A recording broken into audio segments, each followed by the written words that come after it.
Hello and welcome to your real estate journey, expert tips for buyers and sellers. I am Dolly Lopez, your realtor and broker in the state of Florida and Kentucky. I hope you guys are doing well. Today I am joined by my favorite real estate attorneys, the VPP, Leslie, Valerie. Welcome. How are you, ladies?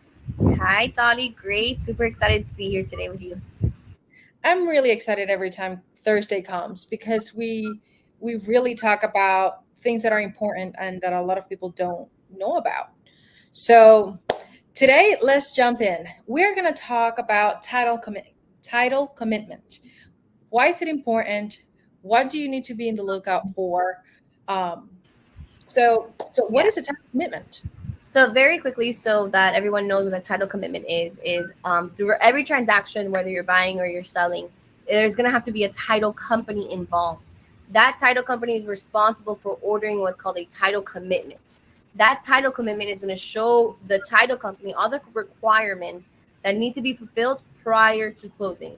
And when I say requirements, I mean if there's any open mortgages on there, if there's an association approval required, if there's a mortgage that needs to be recorded, if there's a deed that needs to be recorded, if there's an open violation because they haven't paid property taxes, it's going to be on there. If there's a violation with the county or with the state, it'll be on there. So that's going to tell us basically a breakdown of everything that needs to be clean or cleared out before we can issue an actual closing and be able to clear title for the new buyer.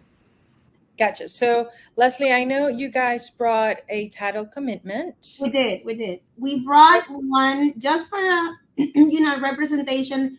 Important to say that every single title commitment is different because it's based on the circumstances of the seller, the property, the location, the amount involved in the selling and the buying. So everything depends on a lot of moving parts. So this is just a representation of a recent one that we have. But we want people to understand that when they're going to buy or sell, they're not going to receive the same exact requirements. It all changes.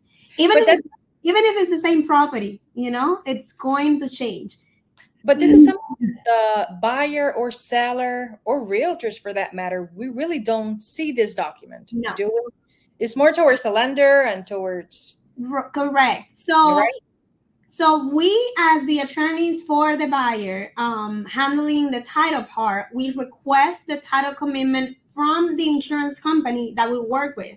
In this case, if you see at the top, it's Old Republic, right? So that's the company, the insurance company that we relied on to issue title commitment and let us know, okay, what are the requirements that we need to pass, that we need to get rid of in order to sit down and have the closing, get to the point where we all want to be, which is, disperse and everybody gets paid and everybody gets their happy ending, right? So, and as you see, they're all listed.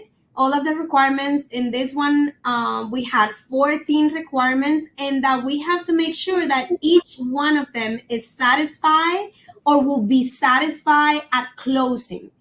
Because if not, then we have to do some legal work in order for the closing to still happen. But then some issues that may arise within the title commitment get, solved sooner after closing. Gotcha. That makes sense. So, could you give us an example of the things that you would ask for to be completed prior to closing? Sure. So what's important to note is that these requirements are not necessarily all for the buyer or all for the seller. Some requirements are for the buyer to be able to complete, and some of the requirements are for the seller to be able to complete. And if we look under paragraph 4, those are going to be the requirements more towards the buyer. So A, B, and C. A is going to be that we're going to issue a warranty deed, obviously, because that's it's going to transfer title over to the new buyer. But more importantly, B, right? Because this property that we're showing as an example was part of an association. This association will require an approval letter, not just an approval that's verbal, but actual an approval letter issued by the association that we have to record with the warranty deed. So as you can see here, B is a requirement for the buyer to make sure that they apply for their approval, go to the interview or whatever process it is that that association requires in order for them to send it to us, which would be the association approval that we record with the deed. And then last but not least, C would be the mortgage, right? So in this situation, we know that there's a lender involved. So the buyer will be purchasing subject to a loan. So now we know that we're going to have a lender that we're going to be dealing with. So that lender has to provide us with a mortgage that we record as well. Got it. Okay. So now let's talk about after we get this completed. Obviously, it's for the insurance company to give an insurance policy, as for a lender policy, and then an owner's policy.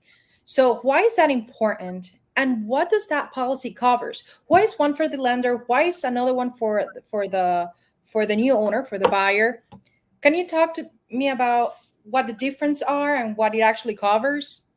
Well, what cover is the ownership basically. So the investor wants to make sure that the money he's putting into the borrower, it's protected in case anybody else comes later on after closing and claims a superior right over the one who bought the property.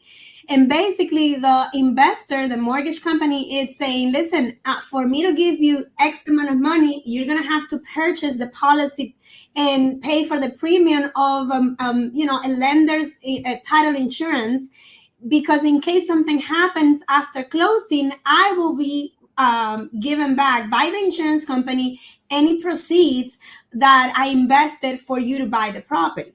That's for the lender, right? Now, for the owners, you're going to protect the difference, right? No closing is 100% finance. So you're putting money into purchasing the property, whether it be a 3.5%, a 5%, a 10%, or a 20%, you're still putting money into the property and you want that money to be protected as well. We're not talking about closing costs. The closing costs are not going to be recovered ever. That's something that it's just normal, and then it's mandatory and required for you to actually purchase the property. You're not going to recover that money, but we're talking about that deposit, that down payment that you're either required because your lender requires you to do it, or because of the program that you're being qualified to under the lender's policy. And then you still need to protect that money. You still need to make sure that somebody else claiming a superior right over you when the property was transferred, it's protected. Gotcha. No, and that makes sense. It's just sometimes people don't talk about these things. Sometimes we just, you got to pay it because it's one of the parts that you got to pay at closing. And a lot of people don't understand. Let me tell you, Dolly, we had a case where the client came to our office and he didn't understand why he had an eviction posted on his door.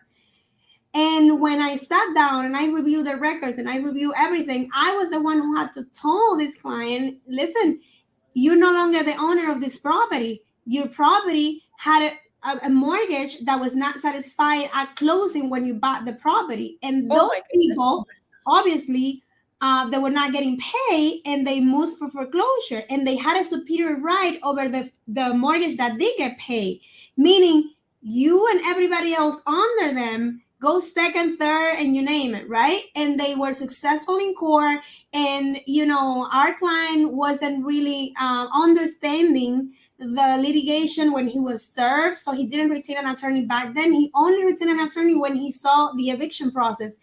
And because he had title insurance, the title insurance paid the mortgage company.